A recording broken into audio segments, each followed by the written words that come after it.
Sahabat muslim dimanapun Anda berada, terima kasih Anda masih bareng kita di 90,2 Radio FM. Dan seperti saya bilang tadi bahwa kita akan sedikit mengupas di soal wanita dan fotonya, seperti apa nih kira-kira relevansinya dari tema kita dengan materi yang ingin saya coba sedikit kupas ya. Sahabat muslim, kita awali dengan satu hadis riwayat Bukhari nomor 6781. Janganlah kalian menjadi penolong setan untuk menggoda saudara kalian. Hadis riwayat Bukhari nomor 6781. Sahabat muslim dimanapun Anda berada, zaman digital, zaman milenial, dunia maya, sering kali kita mendengar kata tersebut. Dari masyrik sampai ke maghrib ya, di bumi yang bulat bundar ini, kalau seandainya kita berselancar di dunia maya atau di internet, miliaran wajah-wajah wanita bisa kita lihat dari beberapa aplikasi yang ada di dunia maya tersebut, seperti halnya di FB ya, di IG, di Twitter, bahkan di YouTube, atau mungkin aplikasi-aplikasi lainnya banyak. Selain daripada laki-laki yang kerap kita lihat di sana, masih banyak pula wanita-wanita yang kita lihat, dari mulai poskar ya, foto hanya wajah, foto setengah badan, sampai bahkan foto seluruh badan, yang kita nggak tahu siapa dia, kita nggak tahu dari mana dia, orang manakah dia, tapi fotonya berselancar dari barat ke timur, dari utara ke selatan. Nah sahabat muslim, kita khususkan bicara tentang tema kita, yakni mengenai wanita dan fotonya. Wanita adalah fitnah ya, atau godaan yang terbesar bagi kaum laki-laki. Siapa yang tidak tergoda melihat wanita? Andai saja Anda laki-laki tidak tergoda melihat wanita, saya harus bawa Anda ke psikolog, ke dokter jiwa. Kenapa? Karena secara kodrat, laki-laki kalau sudah melihat wanita ya pasti tergoda. Cuman yang membedakannya adalah ada yang mampu menghindar dari godaan tersebut, dan ada yang menjalankan godaan itu lebih ke arah-arah yang buruk. Misalnya ada orang yang langsung sadar ya, ada orang yang malah tidak sadar hanya dengan melihat foto wanita di Facebook, di Instagram, di Twitter, di YouTube, atau mungkin di hal-hal lain.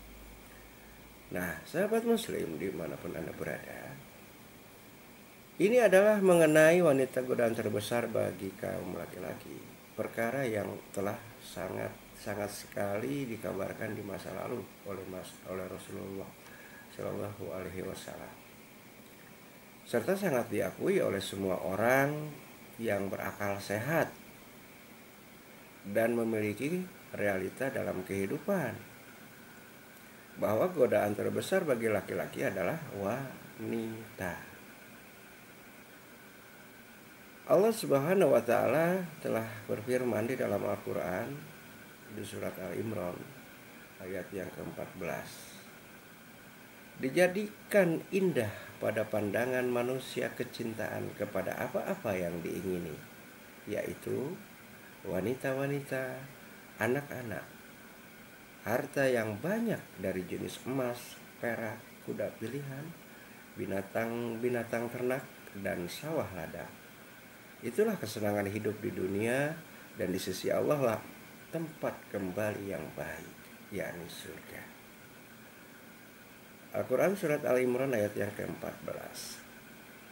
Di sini ada tafsir tentang wanita, ya, wanita. Jadi ada kecintaan, ya. Kecintaan itu kan berarti suka. Nah, di sini Allah memang sudah menjelaskan ini.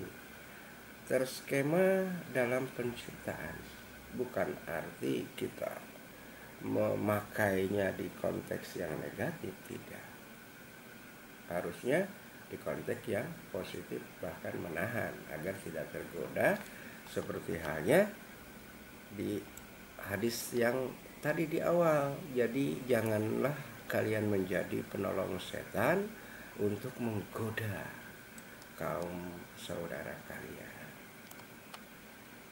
Sahabat muslim dimanapun Anda berada, berseliwerannya foto-foto wanita yang bukan muhrim di dunia media massa, di dunia maya, tentunya ini menjadi satu fenomena yang harusnya kembali dikaji ulang oleh kita.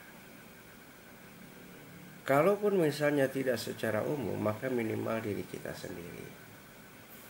Saya ingin lebih menekankan bahwa setiap manusia apabila nanti sudah meninggal dunia, tentunya ingin selalu mendapatkan kebaikan dari hasil perbuatannya di dunia.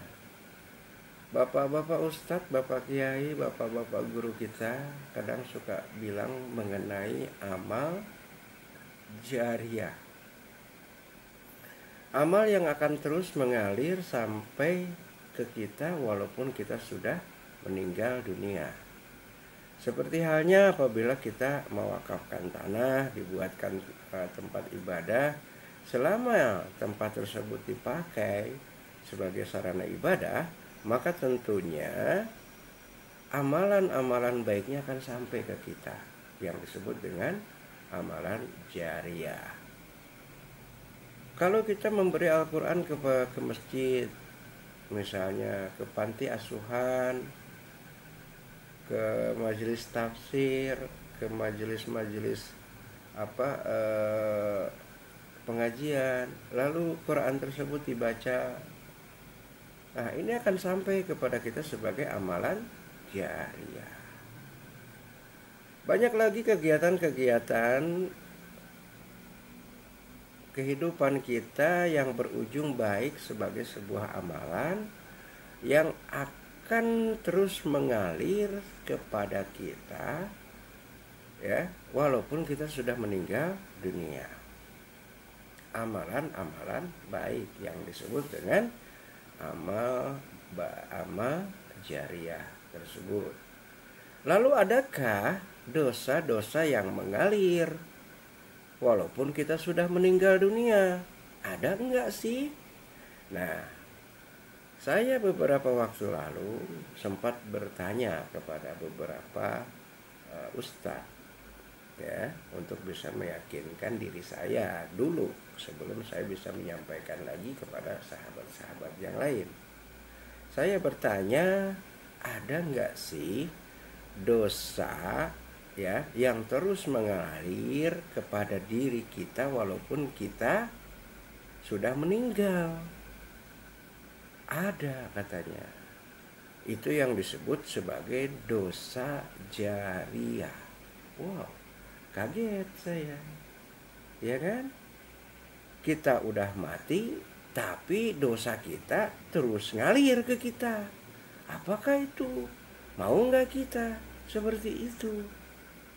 Kalau amal jariah sudah saya yakinkan, saya pastikan bahwa semua orang pasti akan mau, ya, walaupun dia mati, walaupun dia sudah dikubur, amalan-amalannya pengen sampai ke dia. Nah, tapi giliran dosa jariah atau sebaliknya, kita mau nggak? Dia nggak mau dong Kang Jum, katanya. Nah, kalau misalnya kita nggak mau mendapatkan dosa jariah, lalu kenapa dong dosanya kita ciptakan? Kenapa Kang Jum kok bisa diciptakan? Ya contoh, contohnya adalah menyebarkan foto melalui dunia media, baik itu dunia maya, apapun nama yang namanya apa ya, yang namanya aplikasinya, dan dilihat oleh orang non muhrim, itu akan jadi dosa ke kita. Akan jangan pakai jilbab, katanya Kang Jum. Pakai jilbab. Ya, ini banyak nih yang menjadi sedikit permasalahan. Postingannya kan sama suami Kang Jum, sama anak. Artinya difoto sama suami, sama anak, lalu diposting ke Facebook. Ya, diposting ke Facebook. Ini kan nggak salah dong kayaknya. Mungkin nggak salah menurut kita. Tapi kita kan nggak tahu salah nggak itu menurut aturan agama kita. Ya, aturan agama kita salah nggak?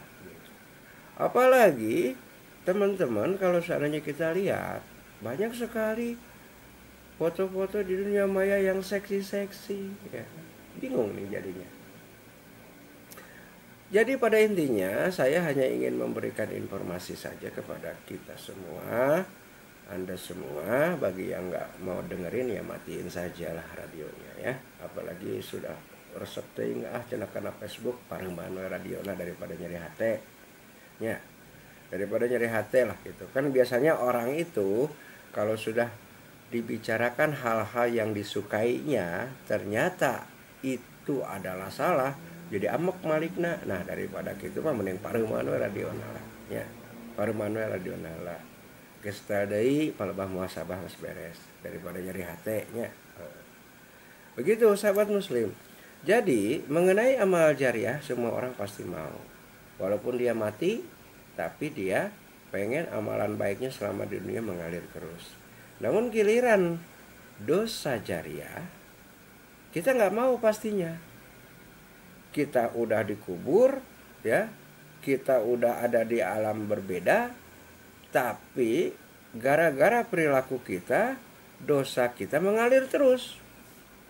Apa katanya salah satu contohnya? Contohnya adalah apabila foto kita dilihat bukan non muhrim. Salah satunya foto kita dilihat oleh orang atau lawan jenis non muhrim. Begini kita lihat dalam Islam. Pertama, pada saat kita mau menikah, sambil ilustrasi nih, kenapa berbahaya dilihat oleh orang non muhrim? Ya, pada saat kita ta'aruf, ya, dalam dunia Islam ya, saya bicara dunia Islam nih, sepengetahuan saya lagi, lebih jelasnya nanti tanyain sama Pak Kiai atau Pak Ustadz. Kalau kita mau menikahi seorang wanita, dalam Islam ada istilah kata ta'aruf. Artinya berkunjung dari keluarga satu ke keluarga lainnya. Nah, di situ aja sang calon pengantin wanita kita nggak bisa lihat. Belum halal. Lalu bagaimana dong katanya cara mendeteknya? Ya kita bisa menyuruh kerabat yang seihwan atau sejenis wanita. Benar nggak sih itu orang misalnya mulus ataupun bagaimana? Adakah cacat dalam fisiknya? Gitu. Itu harus oleh orang yang sejenis wanita. Kalau kita sebagai calon pengantinnya tidak bisa melihat sebelum adanya akad nikah. Nah, ini tanda bahwa ini sinyal bahwa kita tidak boleh melihat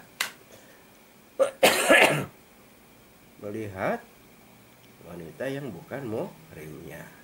Lalu ada lagi istilah Bapak Kiai, Bapak Ustadz suka bilang, lamun kawenehan, maka palingkan pandangan kita. Kalau sekali pandangan nggak masalah, tapi pandangan yang kedua kalinya itulah yang dosa, kan gitu. Lalu bagaimana efek Adong bagi orang yang dilihatnya? Kalau sengaja dia memang ingin memasang dan untuk dilihat, yaitu dosa. Kalaupun misalnya menanti dia mati dan foto tersebut sempat tidak terhapus, maka itu akan lanjut dosanya sampai ke dia sebagai dosa jariah. Takut nggak? Oh, nggak takut, ya nggak apa-apa sih, nggak takut mah ya. Kita lihat sahabat muslim dimanapun Anda berada, di dalam surat An-Nur ayat 30-31. Allah Subhanahu wa Ta'ala telah berfirman, katakanlah kepada orang laki-laki yang beriman, hendaklah mereka menahan pandangannya dan memelihara kemaluannya. Yang demikian itu lebih suci bagi mereka. Sesungguhnya Allah Maha mengetahui dari apa yang mereka perbuat. Katakanlah kepada wanita yang beriman, hendaklah mereka menahan pandangannya dan menahan kemaluannya, dan janganlah mereka menampakkan perhiasannya kecuali yang biasa nampak daripadanya. Surat An-Nur ayat ke-30 sampai 31. Rasulullah Shallallahu Alaihi Wasallam bersabda di dalam hadis riwayat Bukhari dan Muslim, tidaklah ada sepeninggalanku fitnah atau cobaan yang paling berbahaya bagi laki-laki selain daripada fitnah atau cobaan terhadap wanita. Sahabat muslim, ini sangat jelas untuk kita bisa jadikan acuan. Beberapa waktu lalu juga saya suka melihat di FB dari laki-laki yang konyol.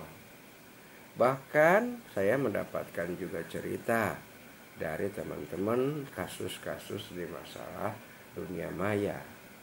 Laki-laki kurang ajar itu kan terkadang menggunakan dunia media ini melihat foto wanita kah gitu.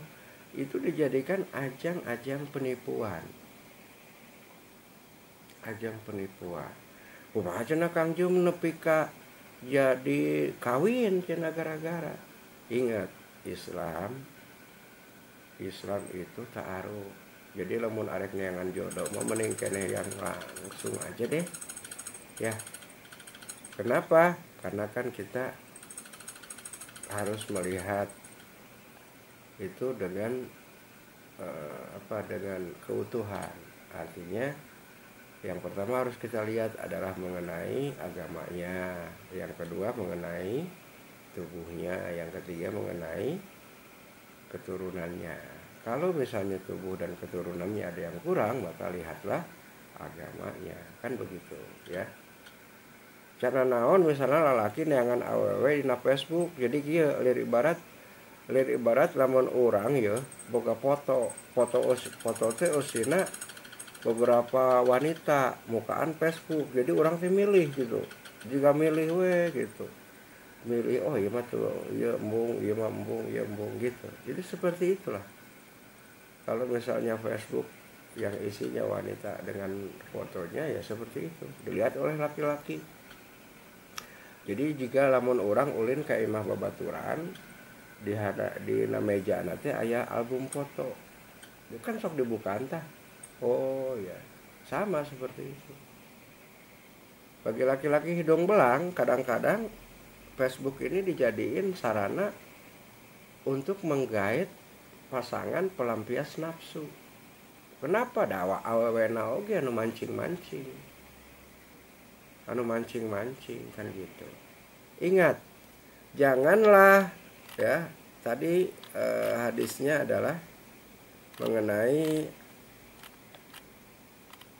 yang janganlah kalian menjadi penolong setan untuk menggoda saudara kalian. Jadi kaum wanita ini jangan jadi golongannya setan untuk menggoda saudara-saudara atau manusia yang lain dengan foto-foto Anda di dunia media massa. Efek buruk bagi kita yang ada di dunia timur yang masih meyakini dengan unsur klinik, tidak bisa saja foto Anda itu dijadikan media untuk bisa melakukan tindak-tindak yang abnormal, ya kan? Nah, jadi hati-hati nih, hati-hati ya. Kalaupun misalnya mau hapus, itu lebih baik sekarang, hapus dari sekarang. Mending kene posting foto gunung lah, mending kene posting foto ban mobil, ban motor, moto awan misalnya, daripada foto Anda. Ingat, Anda kalau sudah menjadi istri, yang hak dan halal melihat Anda itu adalah suami Anda dan muhrim Anda. Yang bukan muhrim, haram hukumnya melihat Anda. Nah, sementara Anda pajang, bahaya nih. Atau kumaha na Kang Jum, kan dunia ayeuna masuk naik ojek ke sana ke sini, ya kan? ber apa berkunjung ke tempat satu ke tempat lain. Kalau untuk wanita itu harus ada pendamping. Jadi lamun awewe misalnya pamit ke muhrim atau suaminya, terus gak ada pendamping, main cak ngaliwas wae geus teu balik gitu. Geus teu balik, harus ada pendampingnya yang disuruh oleh si suaminya yang muhrim, agar maksudnya ada juga yang mendampingi dan manfaat tentunya pastinya. Kalau misalnya tidak ada yang mendampingi, ya jangan pergi gitu. Kalau untuk wanita yang memang paham dengan aturan dan ajaran, katanya mau masuk surga, katanya ingin harapannya masuk surga, tapi kenapa sih pada saat aturan-aturan kehidupan kita dalam Islam seperti ini malah kita cibir, malah kita perolok-olok, malah kita tidak mau melakukannya. Yang bicara ini bukan cuma Aditya, tapi yang bicara ini adalah aturan yang ada dalam Al-Quran dan hadis. Jadi kalau misalnya mencibir, sama halnya Anda mencibir Al-Quran, mencibir hadis, ya. Jadi jangan seenaknya gitu ya. Jadi yang disampaikan oleh Pak Ustadz, yang disampaikan oleh Pak Kiai, apabila sudah berbincangkan tentang Al-Quran, itu yang disampaikannya Al-Quran. Makanya undur makola wala tandur man kola. Jangan lihatlah apa yang diutarakannya, tapi jangan melihat siapa yang mengutarakannya. Saya yakin kok Pak Ustadz kalau ceramah itu pasti Al-Quran yang dibicarakannya. Jadi jangan dicibir. Kenapa? Kalau mencibir, Anda sama halnya mencibir Al-Quran. Bahaya, ya. Mencibir ayat misalnya itu bahaya. Seperti halnya bahwa misalnya foto-foto Anda di Facebook misalnya itu ternyata bahaya, sebab bisa saja itu menjadi dosa jariah Anda di kehidupan Anda nanti. Lalu Anda mencibir, alah kuma urang we misalnya. Itu sama halnya Anda mencibir Al-Quran dan hadis. Bahaya loh. Jangan seenaknya, ya. Sama halnya Anda mencibir Allah. Bahaya, ya. Hati-hati. Allah itu memberikan Al-Quran demi keselamatan kita. Allah itu memerintahkan kepada Rasul dengan sunnah dan hadisnya untuk menyelamatkan kita. Kenapa demikian? Karena ada lawan kita yang selalu menggoda dan berjanji kepada Allah untuk menjerumuskan kita masuk ke dalam lembah kenistaan. Siapakah itu? Iblis atau setan. Maka diturunkanlah Al-Quran, ya, untuk bisa menyelamatkan kita dari janjinya iblis, dari janjinya setan. Allah sayang loh sama manusia. Tapi terkadang kita malah mengecilkan, menyepelekan sayangnya Allah melalui Al-Quran. Al-Quran itu diberikan ke kita agar kita selamat dari godaannya iblis, dari janjinya iblis anu arek ngajongklokeun urang. Tapi malah bersekutu kita sama iblis. Lucu. Allah geus mere cara-cara untuk bisa selamat dari godaan iblis. Tapi kita malah milih bersekutu dengan iblis. penyesalan aja nanti pada saat kita sudah meninggal. Percuma menyesal sekarang. Ya, mudah-mudahan menjadi inspirasi. Nanti kita akan lanjut ya. Sebelumnya kita nikmati dulu, bukan kita nikmati sih, kayak makanan aja. Kita simak dulu informasi berikut ini.